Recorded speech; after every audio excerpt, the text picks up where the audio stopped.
Euzubillahimineşşeytanirracim. Bismillahirrahmanirrahim. Babul isti'zani. Babul isti'zani. Bu izni so'rashniki meni babudur bu deydimdi. Endi izni so'rash. Biz Mishkatul Masabi degan kitobniki Kitabul Adab, yani adab axloq qandoq bo'ladi? Meni shu bu to'g'riliq Qur'on va hadis Payg'ambarimiz sallallohu alayhi vasallam nima degan, men shu cho'ng bir temalik mazmunliq bir bölümge kelgan to'q. Uning ichida mana bu yiliqi adab axloq nihoyatda yiliqi jiq bo'lib, shuning ichida bir qanchani oldingi darsimizni o'qidik. Hozir endi adab axloqniki eng birisi izni so'rash. Hem de azina ya azanu izin deydimde izni verdi, yani ruhsat so'radi, yani izni verdi degan gap azina ya azanu. Hem istepala babida kelgan vaqt o'zida istizan, yani istazana yastazinu el istizan, yani istizanan deydi, yani ruhsat so'radi. Ruhsat so'radi degan gap, yani bir odamniki uyga yoki hovlisiga yoki bo'lmaydi. Şu ikkinchi odamga aloqador bo'lgan bir narsa kerakniki bu odam ishlatmoqchi yoki u yerga bormoqchi. Shundoq narsaniki o'zida bu odam beriblan undoq yiliq ishlatib yoki kirib yoki ruxsatsizdan undoq bir ishlarni qilmay oldin alo nima qilish kerak? Shu narsaniki egisidan mana u narsani qilishga yoki kirishga o'yib qolgan bo'lsa yoki boshqa bir narsa bo'lib qolgan bo'lsa, o'chan o'zida bundan nima qilish kerak? Ruxsat olib, so'rash kerak. Mana bu islom dinimizdagi nimasi o? Axloqiy. Endi axloq bu endi. Biz endi mana bu ruxsat so'rash, ya'ni istepala babida kelgan bo'lgandan keyin ruxsatni so'radi. Ya'ni istepala degani so'rash, talab qilish degan ma'noda keladi. Unda ondan keyin bir kirmoqchi, bir ish qilmoqchi bo'lgan odam ya bir narsa olmoqchi, mushuna bo'lgan odamniki o'zi shu uyning egisi yoki shu narsaniki egisidan nima qilish kerak? Ruxsat deb so'rab qilish kerak. Mana bu to'g'riliq Qur'ondagi Payg'ambarimiz sallallohu alayhi vasallam nima deydi? Biz endi shu babga nima qildik? Keldik. Endi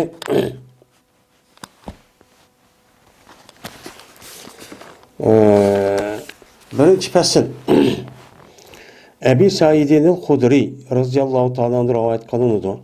Dedi bu Ebu Said geldi bizge Ebu Musa radıyallahu ta'ala anhu geldi.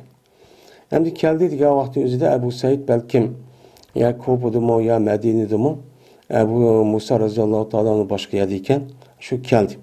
Ki dedi ki Cezmen Ömer radıyallahu ta'ala anhu evetken idi bana bir elçi evetipti şu ki onuğa kelgeymen. Men kedişimga meni qaşım keldi bir elçi evetipti.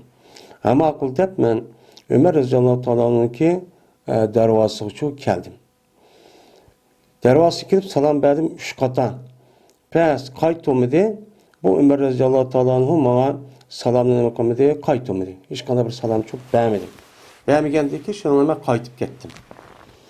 Qaytib ketgandan keyin endi qaytib ketdim. Qarg'a vaqtning o'zida shu kelsin degan bo'lgandan keyin Ömer radhiyallohu shu vaqt kelmagandan keyin shuni ona bir yerda uchqishib yoki bir mezgildan keyin yoki 5 kundan keyin deydi. Shuni Ömer radhiyallohu dedi. Nima to'sdi shuni? Bizga kelishdi. Ya'ni bizga kelishdi, senin qanday sabab to'sdi? Nima uchun kelmaysan? debdi. Degandagi dedim men Cezmeme keldim ben, senin kaşığın şu keldim, salam verdim ben, seninki dervazanınki üstüde durup, 3 qata salam verdim. Şu salamını bana ne makamı diyen kayıt olmadım. Yani ve aleykümselam demedin. Demegendeki şunu bana ben kayıt gettim. O ol ki cezmen, ben üçün Peygamberimiz sallallahu aleyhi ve sellem şuna degen. Kaçalı ki, senin bir anla, mene ruhsat so'ragan bo'lsa, men 3 qata bir odamning uyiga yoki bir oilasiga bir yerga bormoqchi bo'lib, shu yerga kirmoqchi bo'lib, işte 3 kata so'ragan bo'lsa, ruxsat so'ragan bo'lsa, biz izni vergan, izni bermeyse, yani ruxsat bermegen bo'lsa, o adamga o qaytib ketsin degan. Men shu qaytib ketdim. Sen ruxsat vermegendikin dedi. Dedim deydi emne. Digendiki Ömer Raziyallahu Teala anhu dedi ki, "Akim aleyyel beyinete." Anda o andaki toğuzun sen men muşu işqa bir hüccetini to'xtat mana emse. Dep demdi. Endi men seni kaşığın kelip muşudaq 3 qata salam berip anadakin bermegende qaytib ketdim deganlikka sen nima qilgan hujjat to'xtat. Pakiting bormi? Dedi. Dedi Abu Said. Şunu bilan to'dim men şu Abu Musa bilan billa Ömer radhiyallohu anh billa turib andakin bordim men Ömerning qishga bordim va guvohlikchi berdim. Rast mushtaq bo'lganda seni qishing nima qildi? Mushtaq 3 qatasından bas qaytmagan dedi. Javob bermagan, qaytib ketdi. Deb mushtaqchi degandi. Hem Zeydem, Abu Said mushtaq debdi. Anda o andakin bir adamniki uyga yoki oilasi kelsak o'chaniki o'zida men jazma ruxsat so'rash kerak. Men kirayman yo kirmayman deb. Endi bu yerda ruxsat so'rash masalasiki o'zida mesela assalomu alaykum demdi o, nima deydi o, qandoq deydi o. Men mushuni qarashchi kerak. Endi o'chaniki o'zida eshikniki, darvozniki nemasidan undaq bir ya jiring ya qo'ng'iroq bir narsa bo'lmagandan keyin o'chaningizda ovozidan mushtaqildan gapkan ovozida deb ya bo'lmaydi chekish, ya'ni darvozaning o'zini andiki chekkandan keyin andiki chiqadi o odam undaki ya kir ya ishim bor deydi, shuni qaytib ketadi. Endi bu yerda Abu Musa radhiyallohu ta'ala anhu bu katta sahabe. Bu katta sahabeniki o'ziga Ömer radhiyallohu ta'ala anhu bo'lgan ahvolni desa, Ömer radhiyallohu ta'ala buning uchun unmoqlik. Bu yerda hech qanday vaqtning o'zida Ömer radhiyallohu ta'ala anhu'niki Abu Musa radhiyallohu ta'ala anhu'niki bu yolg'on gap qildi yoki andoq yoki ishonchsiz deganlikchi emas. Chunki bu bir Peygamber aleyhisselam'dan rivayet kılgan bir mesele olan bo'lgandan keyin şu meseleniki o'zida şu vaqtdagi o'zida mushundaq Peygamber de rivayet kılgan deb o'ziniki shaxsiy manfaat meni uni bozorga selish uchun ba'zi bir odam yoki ba'zi bir guruhlarniki o'zi mana har xil hadislarni shu vaqtda o'zida to'qishga başlagan bo'lgandan keyin shu Ömer radhiyallohu ta'ala anhu men mushundaq bir hadisniki o'zida mushundaq gap qilgan vaqt o'zida bundaq bir oddiy bir nima qilmasin. Anda o'ganikin buni rasmiy uni isbotlash uchun mushtaq guvohi kerak deganlikni uchun buni sababini uchun qaytgan. Bo'lmasa Abu Musa radhiyallohu ta'ala anhu'niki katta bir sahibi ekanligida hech qanday nima yo'q, gumon yo'q. Uni ma'qulchi deydi.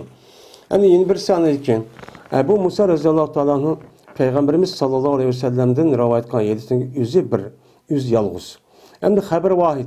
Haber vahidniki özünü bu yerda hech qanday vaqtniki o'zida bu rad qilganlikchi emas. Ya'ni haber vahidniki o'zi islom dinimizda hadisniki o'zida haber vahid kelgan bo'lsa, yo'g'on bo'lsa, biz uni nima qilishga, amal qilishga uni cho'q qabul qilamiz. Mana buni biz Peygamber aleyhisselam'ın sünneti ekan deb uni cho'q xabar qilamiz. Ammo haber vahidniki yana birisi haber mutawatir bo'ladi.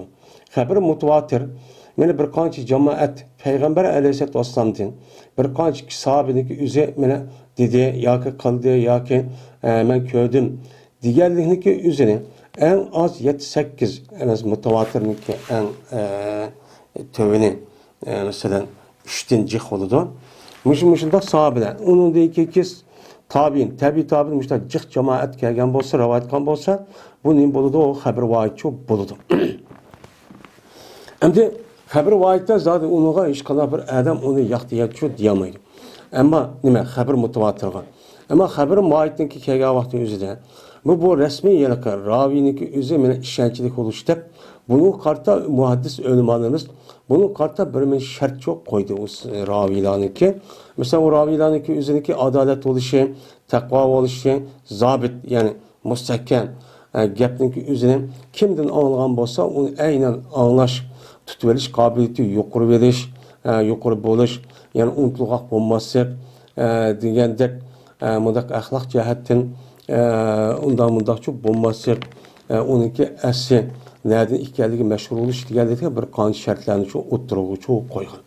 Mana shu o'ttirib qo'ygan shartga asosan mushundaq bir hadis shu bir raviydan işte rivayet qilib o raviyniki o'zi mana shu shartga tushgan bo'lsa, uniki bu raviylarniki o'zi ana muttasil deydigan nima bor?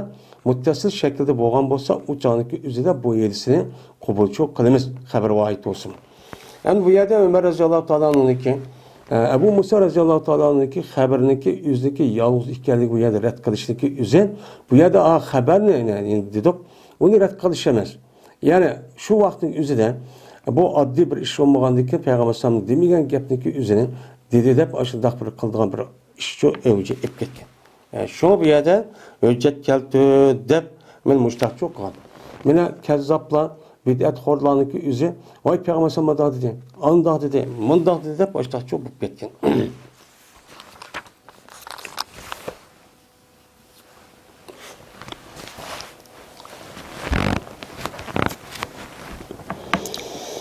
Abdullah Mesud radhiyallohu ta'ala rivayet qildi, dedi Abdullah dedi men uchun payg'ambarimiz sallallohu alayhi vasallam iznuka alayya an tarfa'al hijab ve en tesma sivadi hatta enhak debdi. Dedi İbn Mesud radhiyallohu ta'ala anhu men uchun payg'ambar alayhissalatu vassalam shuna dedi. Sana berilgan ruxsat meningki sana berilgan ruxsat shuki ko'targaysan hijobni, ya'ni pardani va shuki o'ng'aysan meniki maxfiy tibishimni. Yani tibish, yani o'ng'aysan mening tibishimni. Yani sen mening uyimda meniki bor ekanligimni shundoq ya yo'talish yoki bo'lmaydi tibish deydi maxfiy mana ovoz. Mana shundoq bo'lgan bo'lsa, uçan o'zida şu hijobni ko'tarib ashtoq nima qilgan bo'lsam, uçan o'zida mening uyimga kirsang bo'ladi deganki, sana berilgan nima bo'lgan bo'ladi, o ruxsatchi bo'lgan bo'ladi. Mana hattoki men seni muqoy to'sqayman.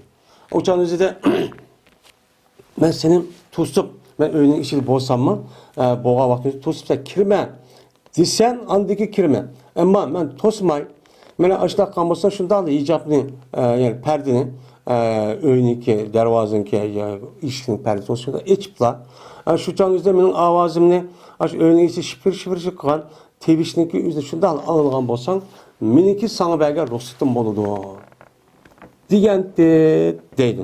Yani demek Abdullah Mesud radhiyallohu ta'ala payg'ambarimiz sallallohu alayhi vasallamga bir qancha jin mana xizmatchi qilgan. Hatta bazı adamlarniki ko'z qarashicha mush Abdullah Mesud radhiyallohu ta'ala payg'ambar sallallohu alayhi vasallamga olini qatordankan demişte gumon qilib qolgan ahvollarmi çok batdi. Endi payg'ambar sallallohu mana bu ayoli balo qilib bo'lgandan keyin Abdullah Mesud radhiyallohu ta'ala mana shu vaqtdagi o'zida 10 necha yosh. Mesela Bedir urushining o'zida 14-15 mana shu atrofida. Anda bo'lgandan keyin shu vaqt o'zida balog'at yetishniki oldigan cho'ngib qolgandan keyin ucha usib kirishchi bo'lmaydi. Usib kirish bo'lmagandan keyin shu payg'ambar sallam sana bergan ruxsatniki o'zi meniki pardamni echib men o'zi shivit ya'ni ovozimni shu olgan bo'lsam, shu joningizda sen echibli kirsang çok bo'ladi men uyimda bor ekanligimni bilsang. Ammo men uyda yo'q ekanman. O joningizda pardani echib kirishing bo'lmaydi. Chunki meniki balvoqim bor, ayolim bor, sen bir o nima ayol. O joniki o'zida o kirsang namahram bo'ladi deb mushtaqchi degandi deydi. Yani demek bir adamniki uyda ashundaq xizmatchi bo'lgan vaqtda bo'lib qolsa, u jonning o'zida bu xizmatchi andaqti mandaqti demasdan üsüplüçü kirişkiçi bo'lmaydi. Uçan o'zida mana shu adamniki o'zi, shu uyda bo'lsa yoki cho'ng bolalar bo'lgan bo'lsa, uçan o'zida hamda balvoqlar bo'lsa, mesela qiz yoki ayollar bo'lsa-mu, uçan o'zida kirishkichi bo'ladi hamda degan gap.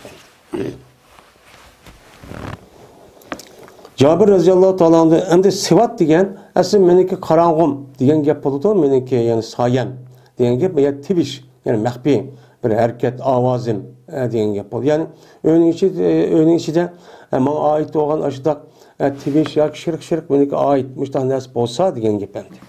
Shuni anglasang degan gap. Jabir radhiyallohu ta'ala rivoyat qildi, dedi o Jabir keldim, men payg'ambarimiz sallallohu alayhi vasallamga qarshi keldim.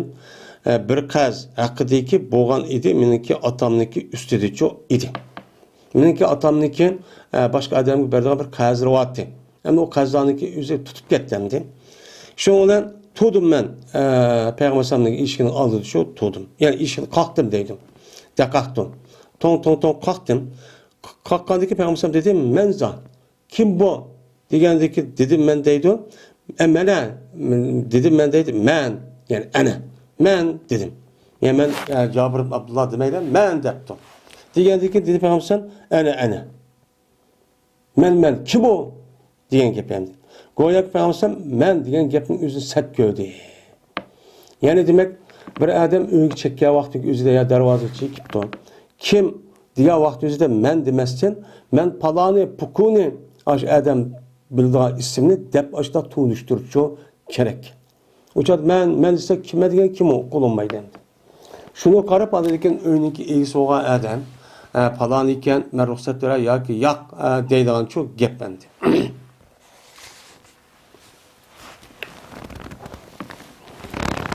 Ebu Hureyre radıyallahu ta'ala rivayet kılındı dedi Ebu Hureyre. Kirdim ben Peygamberimiz sallallahu aleyhi ve sellem bilen bir yerge biz kirip kaldık. Deydemdi. Peygamberimizle bir yer kirdik. Ya bir adamın uyga ya bir yerge ya bazağa bir yerge çok kirdik. Kirsek Peygamberimizden taptı. Bir sütte bir kaçının içinde bir süt çok taptı. Tapkanlık Peygamberimizden dedi. Ya Ebu Hureyre yani Ebu Hureyre depti. Ya Ebu Hureyre sen koşul sen ehli süppige. Sen ehli süppü koşul. Yani adıma sütünü erip lan. Az süppüdeki ehli var. Yani bu süppüdeki ehli degen şu Medine'deki mescidindeki şu taşkı tarafta biz hem süppe dep bizim vatanda okumuz yani. Süpa deyimiz var mı? Süppe degen müşahedin kelgen ki.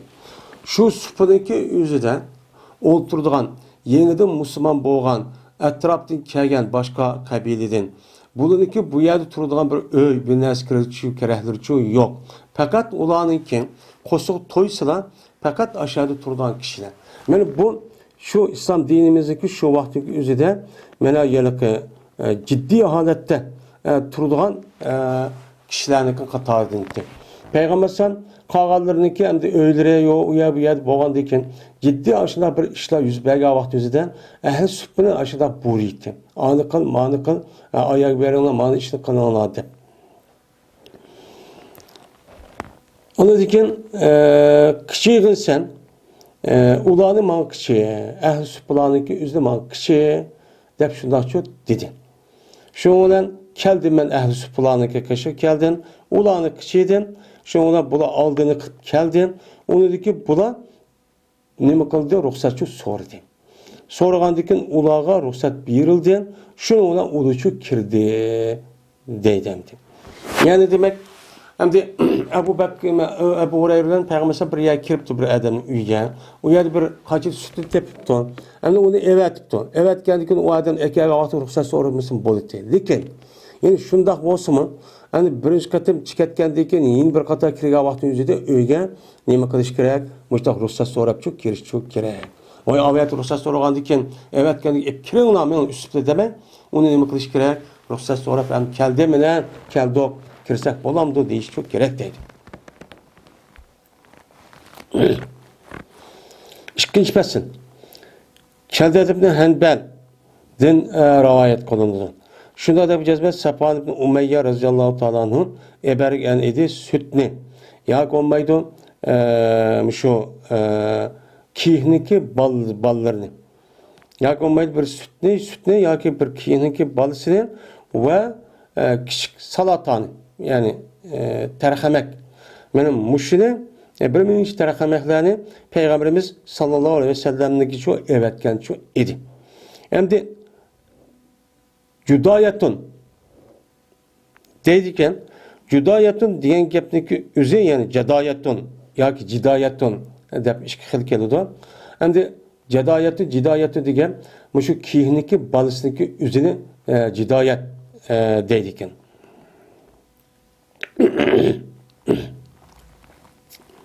Endi Zayis degan asli Zagyus degan gap bo'ladi. Zagyus degan gapniki o'zi yani kısa, yani kısa hanga deyimiz mi yani tarahamek. Muşniki kişileri Arapçada zagyus deydiken. Yani bir kança yani salata bilen ya şu süt ya olmaydı aşu yerke kihniki bazı Peygamber sallallahu aleyhi ve sellem evetken. Vaadu ki Peygamberimiz sallallahu aleyhi ve sellem e'alal vadi. Vadinin üstün terpid idi. Dedi bu kelde kirdim ben Peygamberimiz sallallahu aleyhi ve sellem'in üstüne kirdim. Ve salam çok beğenmedim. Ve ruhsat mı sormadım. Kelgen petimlemde o yedeken salam verip edep ahlan bilmeydi o uçağın üzerinde yeniden Müslüman bozkası mesela. Şunu olan dedi Peygamber irce kayt. Digin sen esselamu aleyküm e'aduhulu de. Esselamu aleyküm kirsen bolam do depço andikin kirsen bolu dese andikir kirs bomus kirme demek cemdi. Men muşda edep yandırıvatkandı. Yani demek muş uyga vakaza biyasi uyga muşta kirga vakti üzerinde ruhsat sorması üsüp kirga vakti üzerinde uygisindeki hakkı yani onu adam kaytırıvetip sen man kaydı boyunca ahlak boyunca kir veya ruhsat sorup esselamu aleyküm kirmen dep kirsen bolamdı dep manda çok neme kayan mene kir dep açtak kısa neme o hakkı o hata işi çok kabı çok bulmaydı demek için.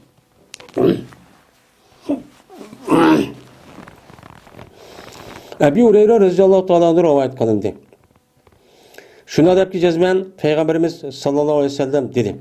Kaçaniki kışırsa sılınki birini bir yerge kışırıptı. Kışırgandaki kipti o adam elçi bilen. Ne kipti? Billeço kipti. Hem de bir adam evet ki falan adam ekeldi. Şununla bu adam elçi bilen billeço kipti ama konu deydi bu adam de. Uçağımızda peyne zalike lehu iznun.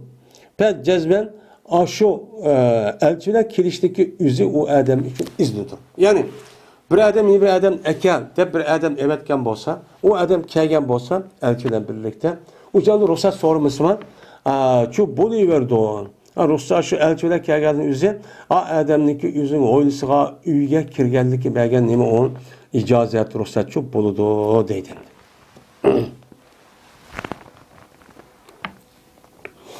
Yine bir rivayette min Ebu Davud rahmetullahi aleyhi için dedi Peygamber sallam bir adamniki elçisi yine bir adam elçisi o adamın izni doğur.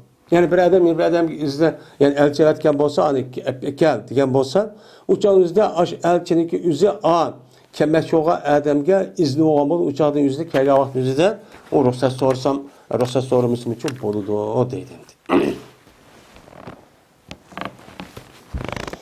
Abdullah bin Busir radıyallahu ta'ala rivayet kılın dedi Abdullah. Berti Peygamberimiz sallallahu aleyhi ve sellem. Endi kaçadaki kase Peygamber sallam bir kavmdeki dervazıga kase. Mene aldığını kılmaydı Peygamber sallam dervazıga yüzündeki yüz taraftan. Yüzündeki yüzü taraftan dervazıga emmesi karab. O dervazı oldu otturu kirip do karab. Onda çok kılmaydı. Valikin şu dervazadaki on kanıtı ya ki sol kanıtıdan neme kıldı? Men aşağıdan çok kar etti. Yani kanat oğadıyken otturu kirip uçan ben geldim demezsin. Dervazadaki on ya sol tarafı ütüp anıdaki karap anı gep olsa müştak kirsen bolamdı da müştak çok deydi. Pes deydi on. Pes deydi Peygamber esselamu aleyküm deydi. Yani dervazadaki materabide durup makanete tuturup ya makanete tuturup ama oturup çoğunda kalmaydı. Bunda oluş demiş ki müştakkalı tetise. Çünkü şu vaktindeki şu çağın yüzdeki devr yani oyla bulmagan idi. O oyluğa şu küllerde bir perde olmagan idi. O perdesi yok. Yani dervaza şunda halletti. Anda o andiken uçağın yüzünde o dervazada uçup kalsa uçağın yüzü kandak oldu. Uçup kalsa öyünün içindeki ruhsatsız vallahi kürüp kalgan gep. Ama onu göre şu dervazın on tarafı ya sol tarafı tutup dervazı oturup tutmay ama işte esselamu aleyküm dep andaki ruhsat sorup andaki çok kalite değil. Hem de o yerde perde olan bolsa dervazın üzerinde uçağın dervazındaki oturup tutsun o çok bodu dendi.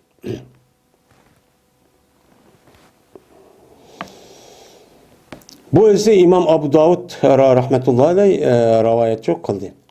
Ve zikr kıldı. Enes radıyallahu anh'ın yedisindeki dedi Peygamber Esselamu aleyküm ve rahmetullah diyen bu yedisindeki üzerine ziyafet babı demek kıldı.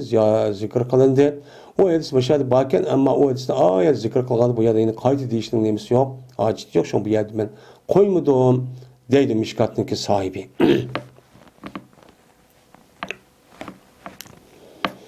Üçüncü fasıl. Ata İbni Yasar radıyallahu ta'ala rivayet kılındı. Şunu edip cezme bir adam sordu Peygamberimiz sallallahu aleyhi ve sellem'den tövenki bir meselini sordu. Sorup dedi ki ruhsat sorayım ben o benim apamdın. Benim apamdın. Ruhsat sorayım ben o. Yani apam bilen billa apamın uy kirga vakti üzere kirmekçi olsan apamdın mı ruhsat sorup kimem uyga dedim. Diyen Peygamberimiz dedi. Diyen dedi ya da adam cezmemen bu apam bilen billa öyde. Öyde apam bilen billa tutsan. Yine şu vakti üzüm ruhsat sorayım ben o dese Peygamberimiz dedi ki İstazin aleyha apadı ruhsat sonra dedi. Diyen yedek adam yeni dedi. Cezmemen onun hizmetçisi. Ben apamdaki yaşlıp kaldığı ya ki kesen. Onda onun billa devamlı hizmet kuvveti ben. Onda olsa devamlı mesela ruhsat sorayım ben o diye vakti Peygamberimiz dedi ki İstazin aleyha ruhsat sonra aya yaxşı görəmsə, şu ki kölgəsə şu apanı, yanlış görüşürsən, sən yaxşı görəmsə. Sən yox vaxtın özüdən, məsələn, yanlışıb qalğan bir işlər oldu. Ondan olmasa üstüne kirsən, uçağın özüdən, yanlış olğan alət görüşünü yaxşı görəmsən. Desə, dedi elə qıdım, ya, degendikin, dedi anda qoğandık bəyməsən, onda qoğandık ki, sən apanı demək qığın, ruhsatçı soruğu. Dedi. Yani demək, müşüddaq, hapisteki ayrı bir üy varken. Değil mi? Bu oyunun içinde. Şu vaktimizde bu balısı olan adamlık üzümü devamlı kirip çıkıp açta tuğsunu açta kirga vaktimizde ya iş yepek açta boğa vaktimizde üzerinde şu canınızı demek kılış gerek onun da hapisteki ruhsatçı sonra çok giriş gerek. Ya işin çıkış gerek ya selamun aleyküm deyiş gerek ya öhü ya böhü dep başta çok oturucu gerek. Hem de hazırki devrindeki üzerinde ben elçi evet mismo. Ağır mesela telefon kılıdı bir adamın ki üzge. Telefon kılıp vay öyle gelse bir esedeydi ya ki olmaydı o adam. Mesela öyle bağ mesela basan bolamdı bombamdı deydi. Şu canınızı ya kesle makul dese uçağın üzerinde yine aşağı kilip o yine yer hazırgan işinin emmesi itiklik gitti o amdi. Uçağın üzerinde eğer uç olsa amal ba uçağın yine bir kata soru etip andaki ya ki sormayayım ki resmi çok bulduğun gap amal ba soraş gereken. Ali radıyallahu ta'ala anh'ın rivayet kılındı dedi olay. Ali berti men üçün Peygamberimiz sallallahu aleyhi ve sellem'den men ketisi kirdiği vakit ve kündüzü kirdiği bir vaktim çok bol etti. Peygamberimiz kışkan. Ketisimi kirttim, kündüzümü çok kettim. Pez bertime kaçanı kirsen Peygamberimiz sallallahu aleyhi ve sellem bana çok koydu. Şu vaktimizde anladı ki ben ne kıldım Peygamberimiz bakken dep açta ne kıldım kirtin. Ama kirga vaktimizde eğer deydiğin iş bulmagan bolsa uçağınızda ben kirmeydim deydi. Cabir radıyallahu ta'ala rivayet kılındı. Şuna da cezmen Peygamberimiz sallallahu aleyhi ve sellem dedi. Ruhsat vermenle anda bir kişi başlamadı o selam bilen. Selam bilen başlamayan kişiye size öyle kirişki ruhsat çok vermenle. O öyle demek olmasın o adam ben kirmisin dedi. Ya ki olmaydı yemekke ya ki başka bir işlağa salam verip ruhsat sormağa vaktin üzerinde yani salam verip başlamağa vaktin üzerinde o adamı ruhsat çok vermenle. De Peygamberimiz müştak çok dedi.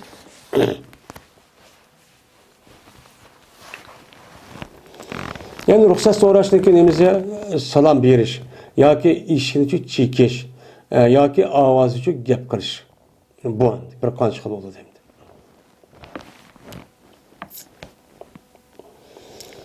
Babul musabahati ve muanakati. Bu kol elişip görüşüşündeki babıdır ve kucaklaşıp gədəni tutup ya mürüsünü tutup ben gədənləşip budur deydi. Endi bu mu bir dost bilan köyga ko'rishgan vaqt o'zidan qo'l elishib nima qilish kerak? Ko'rishish kerak. Yana birisi anladayken quchoqlashib ko'rish. Quchoqlashib ko'rishniki o'zi, ya'ni gadal musabahat degan shu yerdagi qo'lniki o'zini bir-birisiga menda sugab tutishish degan gap bo'ladi. Endi muanaqat degan unuq degan gadan degan gap. Ya'ni gadanni tutib bunda ko'rishish degan gap bo'ladi. Anda o'g'andikin endi musabahatniki o'zini qo'l elishib qo'lni bir-birisiga tutishib assalomu alaykum deb ikki qo'lni da berib bunda bir ko'rishish bo'ladi. Yana birisiga anladayken gədəlləşib görüşü oldu. Bu gədəlləşib görüşdəki üzü məni bolamdı, bommamdı, qandaq vaxtın üzü də boludu. Mən muşu doğruluq Peyğəmbərsəm nə dedi? Mən muşun üstüdəki deyim o bab deyəndi. Həm də qol elişib görüş məsələsiki üzüdən bu yaxşı. Bunu deyirsəm var. Amma gədəlləşib, yəni bir-birisiga müstəq qucaqlaşıb gədəndə yoki bir-birisini yoki muşunda qo'lini yap, bir yerini suyib, muşda bir ko'rish ahvoli çok bor. Men muşu qandaq bo'ldi? Men muşun ustidagi nima bor. Birinchi fasl. Qatada radhiyallohu ta'ala anhudan rivoyat çok qilindi. Endi qo'l elishib ko'rish masalasiga o'zidan erlar bilan muşda nima qiladigan gap, ko'rishadigan çok gap. Endi yana birisi ayollar bilan ayollar. Ama er bilen ayollarınki bir-birisine kol elişip görüşük çok olmaydı. Ama erninki özü, ya ki ayolının özü fevkalade mışında kıyri, şehvette kep kalan, mundak boğan bolsa ölümalarımızın deyişçe, uçan özü de undak ayoluna görüşüş, işte bir iş kaptı, uçan özü de görüşüş çok boludu. Bu doğruluk Ebu Bekir radıyallahu ta'la'nın müştak kılıtı diyenliğim var, rivayet çok var. Şuna bolsa mı? Amal bak görüşmegen yeni bir tarafta neyim o yaxşı deydemdi.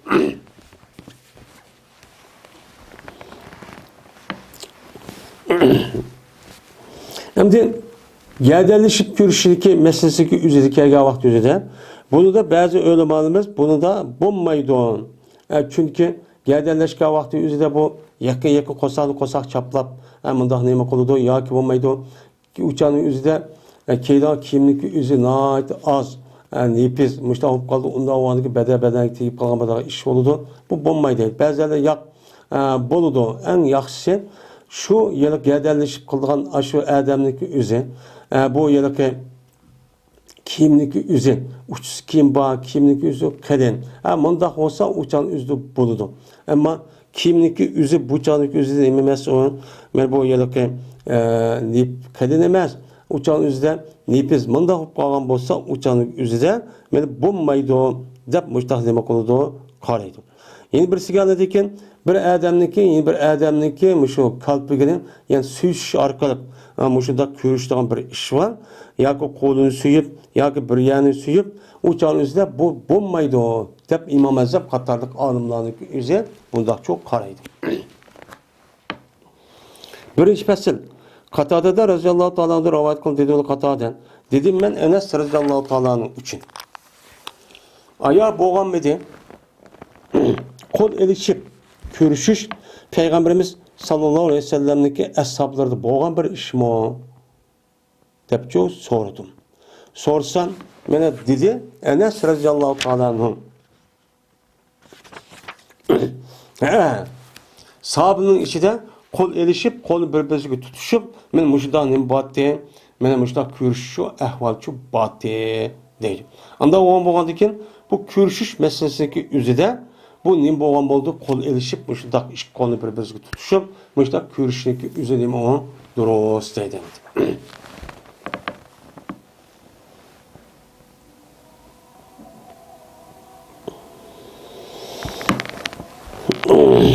Yani biddet aşağıda bir gap bop gelmedi demiş şu vaktin yüzünden bu yerdeki kol elişip mındak tutuşup görüsüp olmaydı dep. Ebu Hureyre radıyallahu ta'ala rivayet kılındı dedi Ebu Hureyre. Men takbil kılgan idi, söyleyen idi Peygamberimiz sallallahu aleyhi ve sellem Hasan ibn Ali radıyallahu ta'ala'nın söyleyen idi. Ve o ki şu Peygamberimiz kaşıdan Akrab ibn Habis diyen bir adam bakken. Bu adam deptu. Cezmen meniki 10 tane balam var. Men ulanı hiç kandak bir kişi suyup bakmadı depti. Muşunda mı atı oldu dikeni. Şuna peygambersem o adamge kar dediydi o. Karıp andaki dedi. Men la yerhem la yurhem.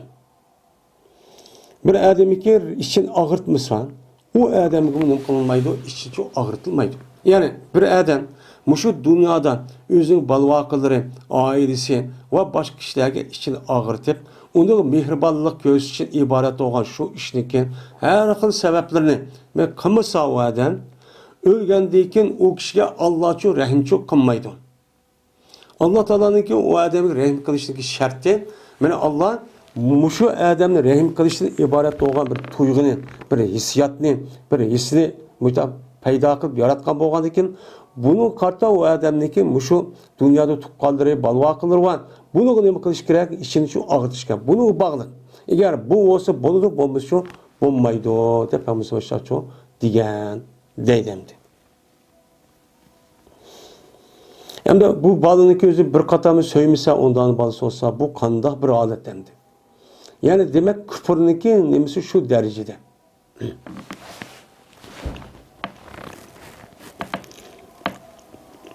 Uzak kalmayı deyimiz biz Ebu Hureyre'deki Esumel Lukaun diyen hadisi var. Bu hadisinde Ehl-i Beyt'deki menkıpleri diyen babda nima qilmaymiz şahidçi deymiz. Men bu hadisning o'zi mayat barkan, lekin bu hadisi bu yerda bo'lgandan keyin payg'ambar sallallohu alayhi vasallamniki oila tavobatniki meni yaxshi axloqniki ustida deydigan bir babba aşağı deganimiz yaxshi. Aşağı deymiz bu gapni, bu hadisni deydi. İkinci hadis, ikinci fasl. Bara bin Azib radhiyallohu ta'ala anhu rivayet qildi dedi o bara. Dedi payg'ambarimiz sallallohu alayhi vasallam yok iki Müslüman bir kişideki uç kişidir. Uçkuşup anladıkken bu ikiden birbirine kol erişip çok görüşüdü. Bunda bir nimi yok, bir iki Müslüman şu yok. Miğer aşıda hukuk kalsa, yani iki Müslüman birbirine görüşüp kol erişip işte görüşüp kalgan bolsan, Allah Teala bu ikisi için beni günahını mağfiret kılıdı. Şunun aldı ki bu adam şu meclisi ağırlıp geçti.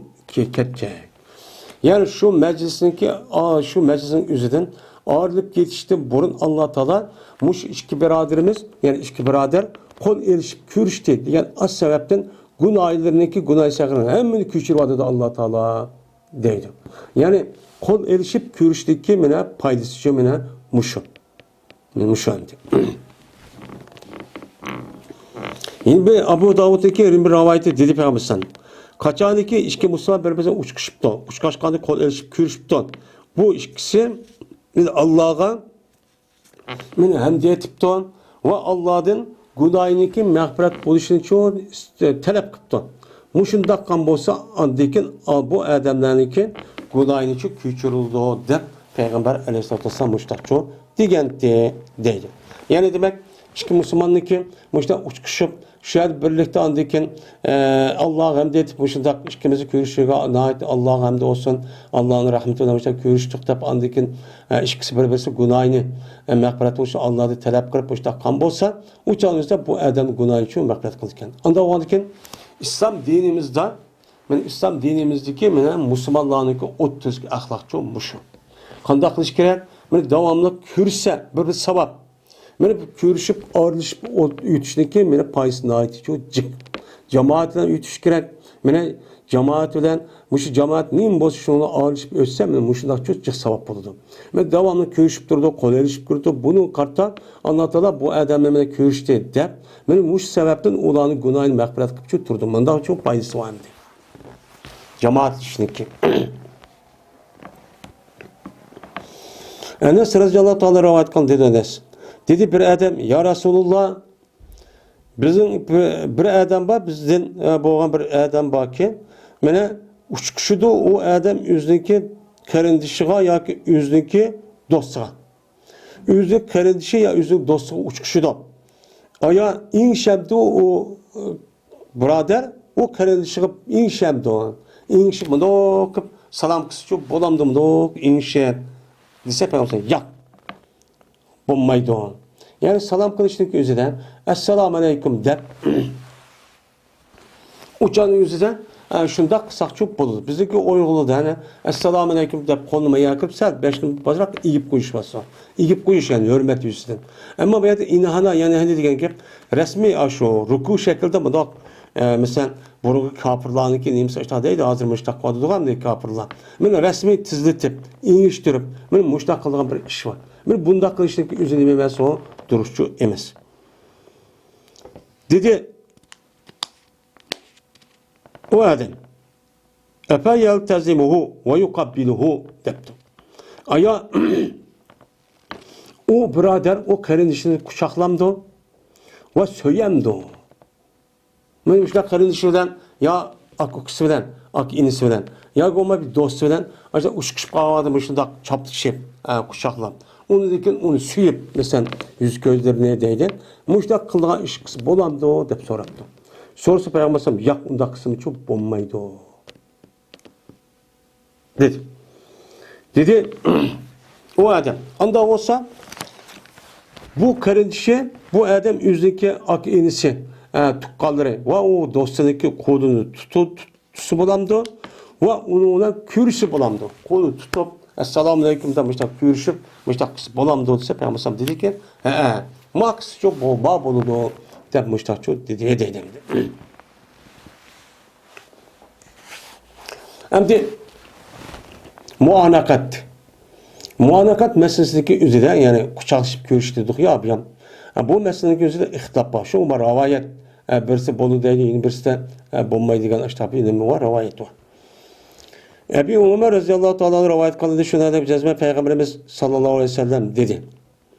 Kesenin yoklaşındaki kamil buluşu şu koygay sınırın bir ona yüzün kodunu şu kesenlik peşanesi şu koygay.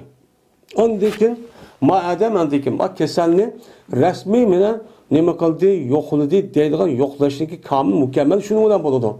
Ben yoklap geldim de dikiltap verip dik oturup ya ki madak görüşüp koyup onda kesen yokluğu diyendik bu hakkını o adamlık çok belgen çok bombaydı o adamın hakkını.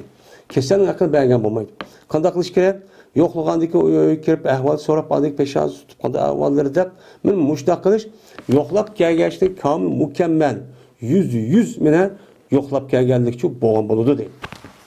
Ya ki o adamlık kuluğa kesenlik kuluğa kolunu yoklap gelgen adamın kolunu koydum. Koyup anıdikin o adam şu kesel adamda soraydı ki keype ahval kandak özleri dep soraydı o andikin bununla andikin bu kesel yoklaşın tamamı bununla tamamı çok buludu dedi. Hem de sınırdaki oturanlı diken salamdaki ta kamil buluşun kol kürüşülendir. Yani Esselamu Aleyküm dep salam bir yeriş. O adam ve Aleyküm Esselam deyiş. Ben ve Aleyküm Esselam deyişin vacip oldu. Esselamu Aleyküm sünnet doğan buludu. Ben bu salam bir yeriş arkalık kürüşün yüzü İslam dinimizin şuarı. Müslüman ikenliğine ki. Hem de bu kürüşteki tam kamil mükemmel bolsun dep men aşında Esselamu Aleyküm desin buldu. Lekin onunki kamil mükemmel boluşun Esselamu Aleyküm dep berip kol erişip men muşta kürüşlük üzü men salam berip kürüşlüki 100% toğra yani vay yetken salamçı boğan boludu dep Peygamber muştakçı diyen dedi. O da valikin biz bir adamla kürüşüp kalsak yiraktım da bunda koymay berip eğer Esselamu Aleyküm berip kürüşüp muştaksak anladıkınızdan bu salam belgenlikdeki kol erişip kürüş geldiğindeki uçandığı yüzüden savabını çok yüzücü alımız. Ayşe radıyallahu ta'ala'nın rivayet kılındı dedi o Ayşe. Keldi Zeyd ibn Harise Medine'ye gelgen idin bir yer kitipken. Vaadol ki Peygamberimiz sallallahu aleyhi ve sellem benim üyümdücü idi. Mene Zeyd Peygamber'e karşı gelip ilişkini çok urd edeydi. Tan. Urgan deyken tudi Peygamber'e şu Zeyd'ke Peygamber'e yanlış olan halette üzün kimini çok tatıdı. Yani aşı aldırıp gitti.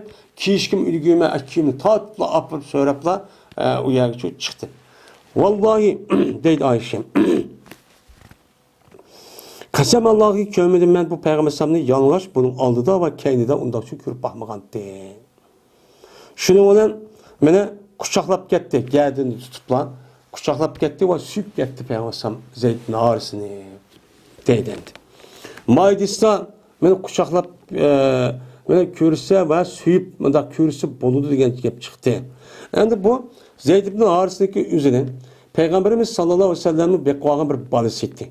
Hem de bir kulluk nemesi bekvedip nemkan bala. Anda o anki bunu bek yaxşı gördü.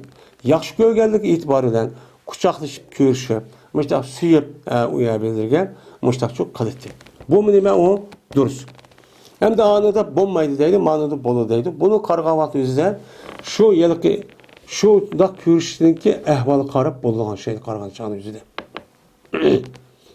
Hem de bu Ayşe Peygamberimizin ayağı. Ve bununki alda yalgaç Kürp Ahmet'im bununki aldı da kendi depti. Belki edep yüzsün diyen gep bu.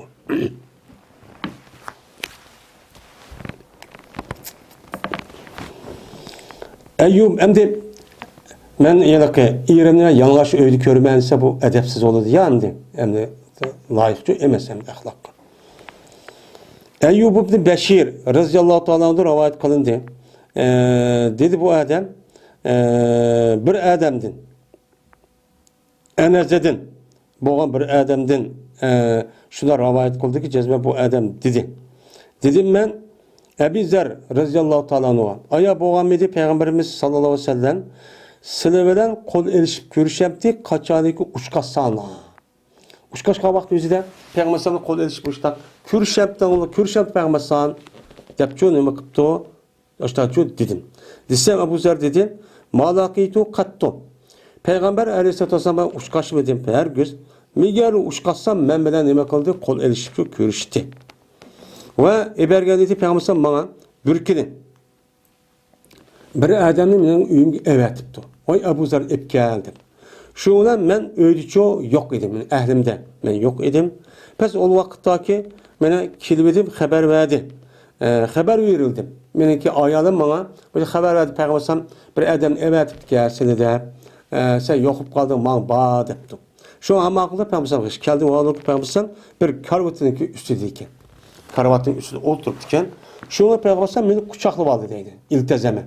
Çin kucaklı deydi. Pes boğan dedi benim muşu ecvet ve ecvet. Benim muşu iltizam görüşünki üzerine naiti bekleyin boğan idi. Bek şu benim şu yani kol eliş müştak kucaklap görüşün üzü bek yakşı boğan şu idi deydim. Mene bu yakşı boğan idi deydi. Yani aşı kadıkniki üzü şeyleki kucaklaşıp kucaklayıp görüşünüzü pek yakşı olan idi. Çünkü kucaklaşıp görüşken vakti üzere bu adamniki anığı yakındaşlık kılışniki ne kadar mene şu yakındaşlık ihtiyaçlarını çok bildirdi. Hem bak yakşı görgenliğini çok bildirilgan ki. Mene şu itibarıyla bu nemdeydi Ebu Zer radıyallahu ta'ala mene bunun yakşı işi olan deydi. Yani demek mene müştak görüştüğüm çok boludu deydi. Hem anıda bombaydı daha başlık Yedistan. İkrimet Ebi Cehl radıyallahu ta'ala rivayet kıldı dedi o İkrimen. Dedi Peygamberimiz sallallahu aleyhi ve sellem o birikindeki geldi Peygamber sallallahu Peygamber sallallahu keyga vakti yüzüden Peygamber sallallahu dedi. Merhaben bir rakibil muhaciri. Depti. Hoş kipsen, hoş mübarek olsun. Mene bir rakip ki muhacir. Men muhaciri hicret kıptı olan men muşundak benim şu kişinin bolsun uçanık üzüden men bu mübarek olsun de men muştakçı digençi idi deydim. Çünkü bu adamniki bundak değişiden yeni girişte Peygamber sallallahu yani Ebu Cehl hemimizin birinci düşman tağısıdır. Yani bununki oğlu olan İkrem'e bu atısını doğrap bu düşmanlık dike. Kin anladı ki bu Müslüman bulup onu dikin onu ulan Mekfet'te ya ki aşı uya bir yer yürüp Medine kemme işte şu muhacir degeni şu.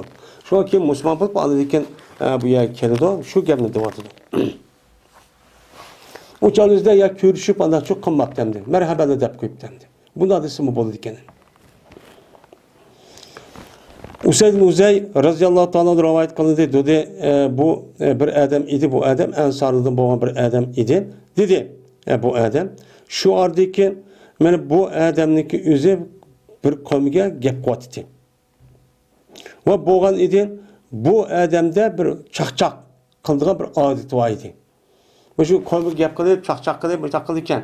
Bu odamning o'zi qo'ymiq chaqchaq qiladigan, ana shu odati bor ekan. Shu ordiki meni kuldiryapti. Bu odam shu qo'mni kuldiryapti, chaqchaq qildim deb. Ondan keyin ta'ni qildi. Sanchidi bu odamga payg'ambar o odamniki beqilgan bir yog'och bilan sanchidi. Yog'och bilan sanchibdi bunda. Yani sanchidi deydi. Sanchigandan keyin, ondan keyin bas dedi o odam, asbirni. Men sabr qilg'oz. Ya'ni men sendan qisosini eppa. Men seni qisas olaman, meni bekorda urib, beqilib bunda qilding debdim. Bu yerda asbirni degan gap. Yani asbirni o'zingni menga to'xtat. Yani qisas ilishqa degan gap hamda, yani debdi. Yani meni senidan qisas oldi. Men bekor urgandan keyin tayoqlamdan. Degandan keyin dedi Peygamber sabr. Sabr qil debdi. Yani sabr degan yani bu ma'u isbir degan gapniki o'zida yani menga o'zingni qisas oldiga tayyorla degandan keyin Peygamber debdi sabr. Unda olsa qisas ol debdi. Yani men sen de qisas ol degandan keyin dedi bu odam jazba sening üstünge bir koynak var ki. Ama benim üstümde koynak yok idi. Ben koynak yok. Beqilib sen yağaçın birini tikib mıçta sançıp qildin. Ama senin koynak var ki. dedi. Degandiki şunu Peygamber o'ziniki koynigini ko'tardi. Ko'targandan keyin bu odam Peygamber'niki aşını çok quchoqlab ketdi ve başladı bu adam ağladiki söydü Peygamber'niki beqilni. Suyup açta çok gitti. Dedi bu adam. Gap şunması irade kıldım ben muşli ya Resulullah. Mesela kısas elimde alımen de kısasıp urman demeden aslındaki bedellerindeki üzerinde peygamber boğandıkken ben bir körüp suyu alay dep tutu alay dep ben muşli irade kıldım degenti dedi deydemdi. Yani demek muşu uluk adam boğan bolsam da peygamber başka bir uluk adam yok. Men aşındaq adamlarniki üzerine men muşu şekilde kısalima o aşçı kısa mesela görüşke vaqt özü aşda tutup suyup aşda kısa çok boludu deydim.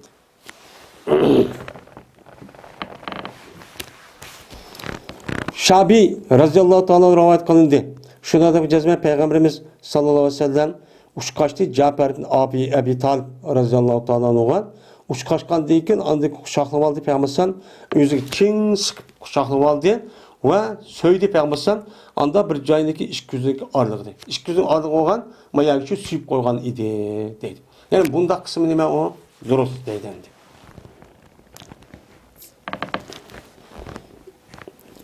Cafer bin Abi Talib radıyallahu ta'ala rivayet kılındı. Men bu adam özündeki Hindistan zemininden qaytgan kissida şu qaytgan ahvolni deb bu Cafer radıyallahu ta'ala rivayet kılındı. Dedi o Cafer çıktık biz şu Hindistan'dan yani Etiyopya'dan endi Medine Mariz Peygamber Medine'ye gidip hicret deb gapni anlab ondan keyin şu qaytimiz deb chiqdik. Hatta keldik Medine'ga. Medine'ye kelgandan keyin menga Peygamber uçqaçdi.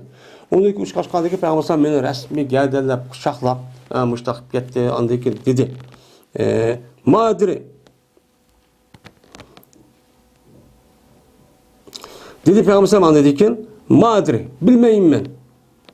Aya men Xeyber'nin fethisi bilen hoşal olaman mı? Ya ki Cafer'deki kilişle hoşal olaman mı? Dedi. Hem de şu Cafer radıyallahu ta'ala'nınki bir 40 neçe adam bilen şu Medine'nin kilişi bilen Xeyber'ninki fethiyekli okşaş gidip ketdi. Şu canlıda Peygamber iş iş bolğandan ki ben kanunda hoş oldum ben bunu bilmeymen. Dep başa şu dep ketken dedi. Mine muvaffaq kelgan dedi. Men bu Cafer radıyallahu ta'ala'nın qaytishi Xeyber'ni fethi qilish ishi uchun muvaffaq kelib qolgan edi deydi. Men bu esa imom Muhyi Sünnet Sharh Sünnet degan kitob rivoyat qildi. Zari radıyallahu ta'ala rivoyat qildi va bo'lgan edi. Bu Zari Abduqaysniki o'mahlarininki ichida bo'lgan edi. Abduqays degan hozirgi shu Arab yarimorolidagi sharq yani Riyoz tarafida kelgan aşağı turgan bir cho'ng bir qabila ekan. Bu bir qancha kitobning beshidan o'tdi, shunda bir odamlar keldi, so'rdi, bir mingi masalan so'raydi. Shuni qatorda mana Zari degan bir odam bor ekan. Dedi o Zari.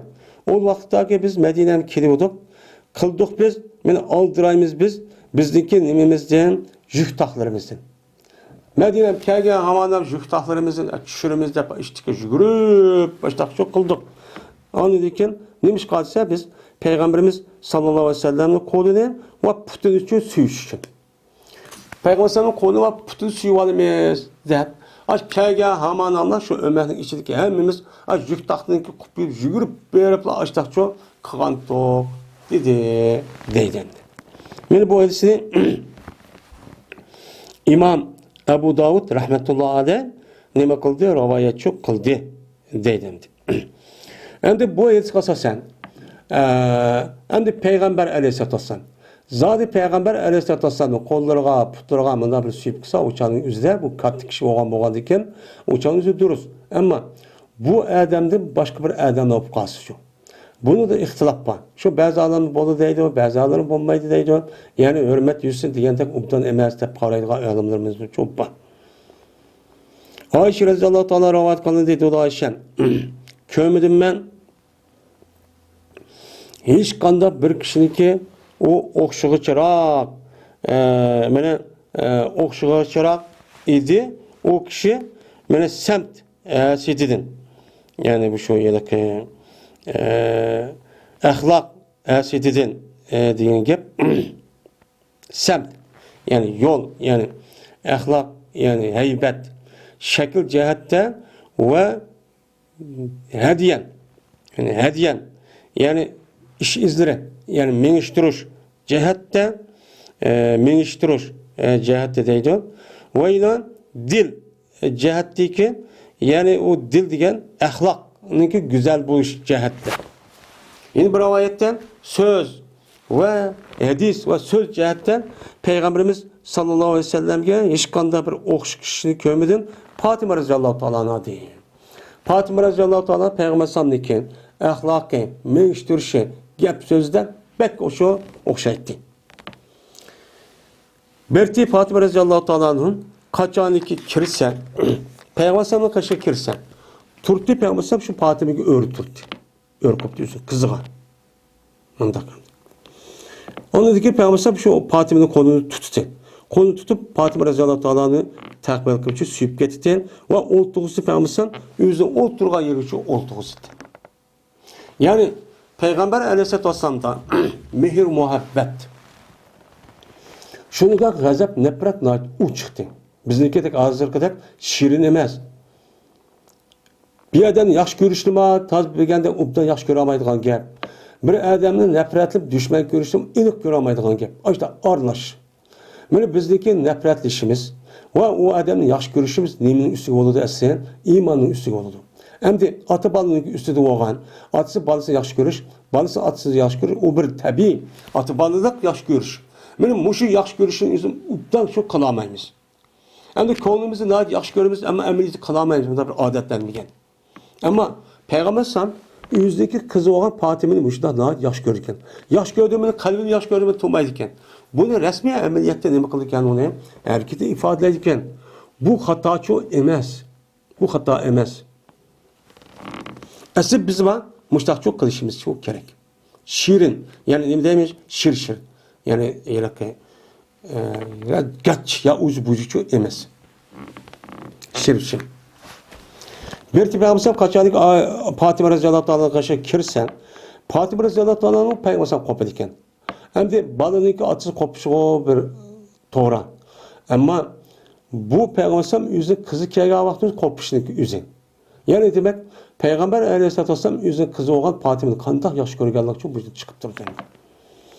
Şundan Fatima yüzdeki Peygamber kolunu tututen, o Fatima Peygamber suyup getirdi ve yüzdeki oturduğun yerde oltuğusu diye. Vay kâsı baba der, müjdat suyup başta kolunu sılap, müjdat çok getirdi dedi. Yani mehr muhabbet. Bu mehr muhabbetinki resmi mena aşkarlışı ifadesi. Bu bir sevap. Yani biz Peygamber sallam yüzün kızıgan, yüzün balısı müştak kıptiken, memma müştak kılay, dep resmi ifade edip kısa sevap oldu. Yine Bera radıyallahu ta'ala rivayet kıldı dedi Bera. Kirdi men Ebu Bekir radıyallahu ta'ala anhu'dan bilen bir mesin evvelideki Medine'ye geldi. Medine'ye kelgen vaktimizde birinci katım mene Peygamber sallallahu bilen nima Ebu Bekir'den şu birinci katım Ayşe'nin kışığı nima kıldı? Kirdik. Kirdik deydi Medine'ye. Şunda girsek Ayşe bu yılki Ebu Bekir'in kızı olan Ayşe ondan sonra yetipti. Cezmen yetiptike bu Ayşem'ge meni bezgek. Yani ağırıp yani sayıtıp gitmişler yetipken. Şu ona bu Ayşe'nin Ebu Bekir nima kıldı? Keldi. Kelip dedi ki Ebu Bekir kaşıkır. Keyfe enti ya bunayya. Kandak siz yani kızı. Sizin ahvaliniz kandak. De şu ona Ebu Bekir radıyallahu ta'ala anhu Ayşe'nin menzili için süyüp ketkendi. Söygendi dedi. Yani demek meni atı balınınki otursa da meni atı bala kızlarınki otursa da hiç kandak bir haram bir nersi şu yok. Bunun nispeten meni atısı kızınınki aşında menzige uyabiyak süyüp kısa o haram çok bulmaydı. O nime o duruz. O duruz. Çünkü onunki atısındaki kızını müştak takbili kırıp süyüp müştak kolunu tutup kılıştaki üzeri şehvet emez, mihri muhabbet ve onu yaxşı görüş. Bu sebepten buldu. Bu nime o duruz. Ayşe radıyallahu ta'ala rivayet kılındı. Şuna da cezmen Peygamberimiz sallallahu aleyhi ve sellem keltirdi bir çivalını için keltirdi. Keltirdi Peygamber onun için söyledi. Dedi Peygamber ama innaha mubkhilatun mucbinatun dedi. Aga ona cezmen Mena bu balınınki üze. Mesela mecbinetun mebhiletun diyen gep bu miminninki petisiyle buludu. Ama innahum mebhiletun mecbinetun. Aga olana cezmen bu balı diyen mebhildur. Behala yebhiludan çıkan bu nimo isim pay mensi olan bir isim. Yani cezmen bu bala behillik kılıcıdır. Behillik kıldığı ve kokuda kılıcıdır bu balla deyip. Yani balınınki üzüm atısı nim kadıdı, behil kadıdı. Nim kadak behil kadıdı, atı oğa adamını. Atı oğa adam, hayır ihsan kılıçtın o adam kılmay. Nime deydi o? Balam. Ma balam isun, balam kaçısın, balam kep kalsın. Vay balam deydi kanki. Balı diken çok müştah nersen. Yine birisi kanı diken. Ve mecbenetun. Mecbenetun ki o balınınki üzü, bu atınınki üzün kokkan çakıp koydu. Bir işini kılırsa, benim balam küçükti. Kandak ola, adım açlık ilip gelsem, ballarım kandak yaşar. Andak, mundak deyip, şu balınınki üzü atı anısına bir işlik gat işlerden yürekli kılamay. Ya bir işlik kılıç kılım kılamay. Balam deyip işte koydu. Benim balı diken çok muşundak deyip ben musamışlar. Emniyeti şu. Ve cezmen deyip Peygamber. Ve innehum lemin reyhanillah. Ve cezmen bu kişi Allah'ın üzün Allah'ınki reyhanların katarıdır. Yani Allah yaratkan reyhan gül var. Reyhan gül diyen çıraylık nem koldu puraydı.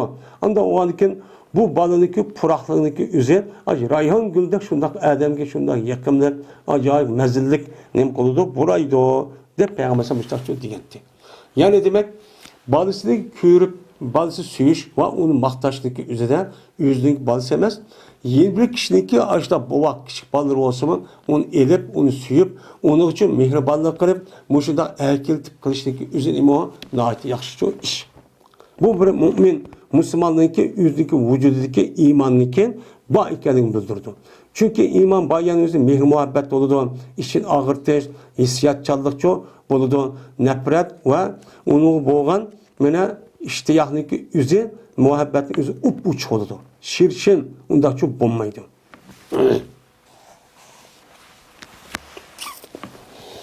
Ya ki olmaydı Allah'ınki rızkı diyen gep ya da o ennehum lemin reyhanullah diyen cezmen o balla Allah'ınki insanlığa belgen rızkını katardındır. Hem de rızkını katardındır diyen gepin üzü demiş mi Allah Adem'e belgen nimo belgen rızkını katardı bir rızk kandı o. Bu.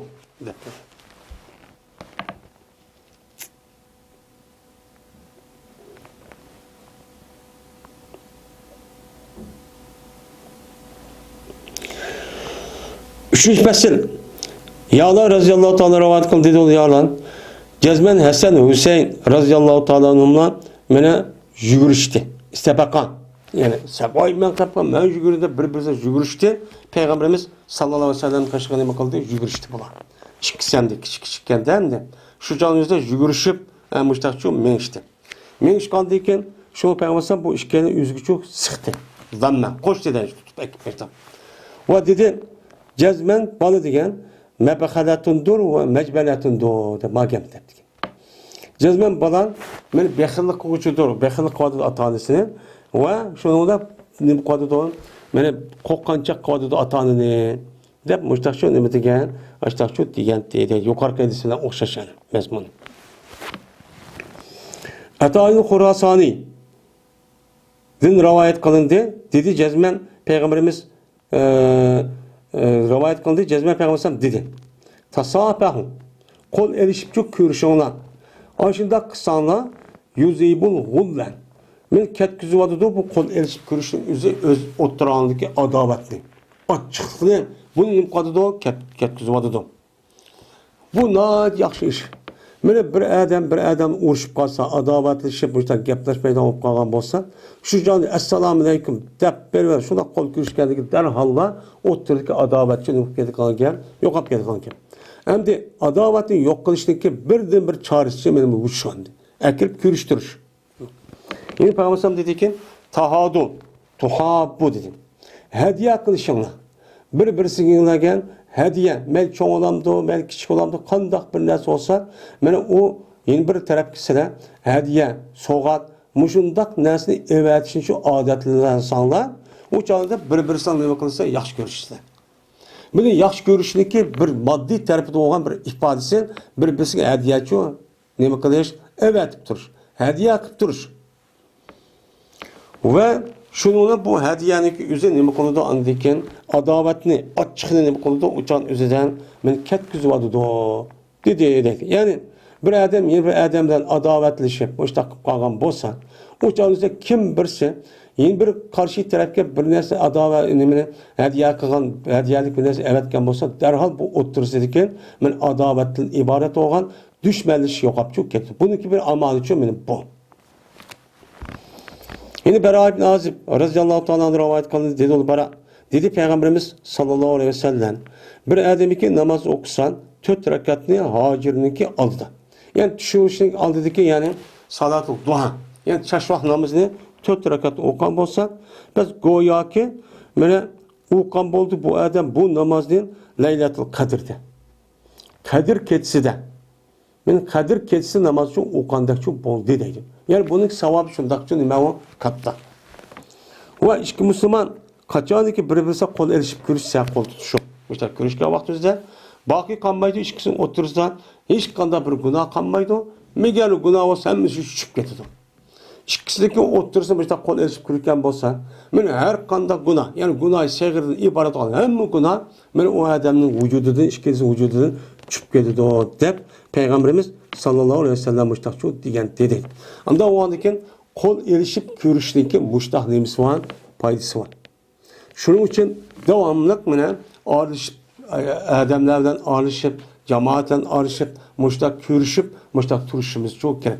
Onu da başka ne? Her namazınken, bunu bağımda namazınken görüşür. Nerede görüşsek mi kol erişip görüşür. Müştaksa bizim günahımız. Hem de günahın biz hiç kadar bir adamın pak diyamaydı. Anda o andaki şunda bir uşak günah bu kalgan bolsa, men aşk uşak günahlık üzere muş işindeki sebebini Allah'ın mukaddes eken, yok çok kuvvet eken dedi. Hem de bu görüş meselesi üzerinden ayallah'ın meselesi yok. Hem de ayallah kanda kıldı, ayallah'la bu işte görüşse bu ehkamda çok boludu. Ama başta dediğimizde ayallah'daki erlerden görüşü, katte kol erişip görüşü, duruşu emez. Ama yukarı erişse Babının yerisi kalsasa salam verişi boludu.